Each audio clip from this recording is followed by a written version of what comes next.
Listen, you just said a whole bunch of nothing. I don't understand what you just said because everything you just said shouldn't even been said. You just basically told me how confused you was. I'm not You just confused basically, at all. hold on, you spoke.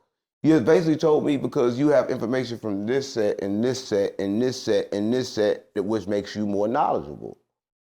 But what I'm saying is that how do you determine when to use them or which one is correct? How? I told you, it's from the common ground of the foundation. You don't know. You don't know, right? No one does, right? So collected information that you will never use is hoarding. You are a hoarder of information. Your mind is filled with filth. Nigga, empty it. I'm trying to understand your knowledge in correlation to empty your mind. You first to understand, you have to empty your mind. You're carrying too many things. You carrying beliefs from this person, beliefs from this, belief from that, belief from this. But do you understand that belief itself is what man thinks is true? So where do you collect your knowledge from if it's not from any belief? Knowledge shouldn't be collected. It should be determined. See, people don't understand, like, what's the person that can have $1 million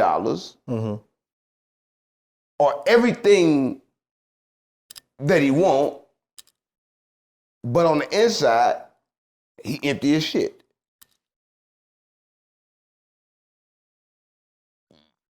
I don't think people understand, but everybody perceive things the way they want to. Because understanding can't be measured. See, understanding itself is something that's determined by the person. I just told you this. Your brain itself is not correct.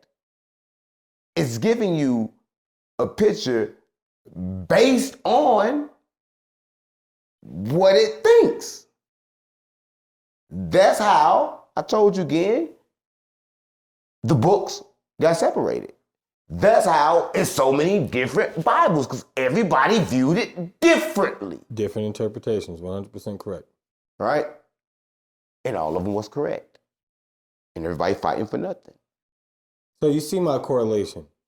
No, I see what you trying to determine, but what you're trying to determine, it can't be determined how you're trying to determine it, right? Because you're trying to say, okay, I seen this, I seen this, I seen this, I seen this, so this got to be right. But for that to be right, then you got to say that the universe and everything that we see is built off logic, when nothing is logical, when it doesn't exist, when logically 1 + 1 is 2.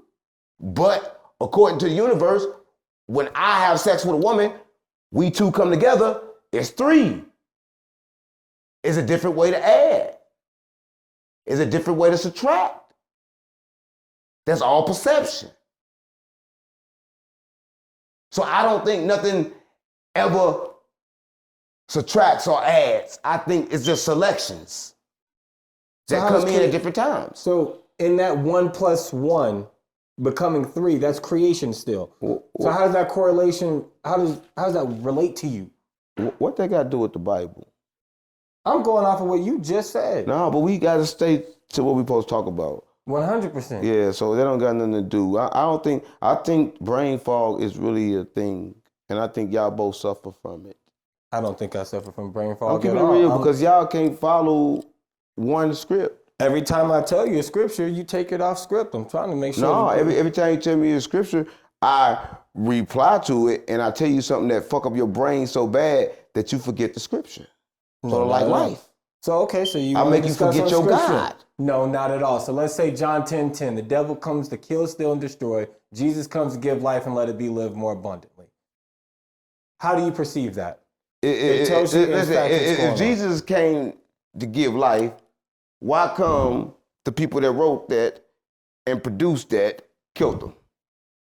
Jesus came to give life. It didn't mean that he succeeded. Then why they killed him? He came to give life. Because there's people that were following the devil who came to kill, steal, and destroy. It just told you in that same scripture. But there is no devil. And if there is a devil and he exists, why God ain't kill him when he came face to face with him in the Bible? Because God did not come to kill and destroy. That was what the devil came to do. So God can use a hitman. And they're going to be following out the devil's I'm saying, can God use a hitman? Yes, God can. Is it right or wrong? That's going to be on the perception of that person who follows that act. But is it right or wrong?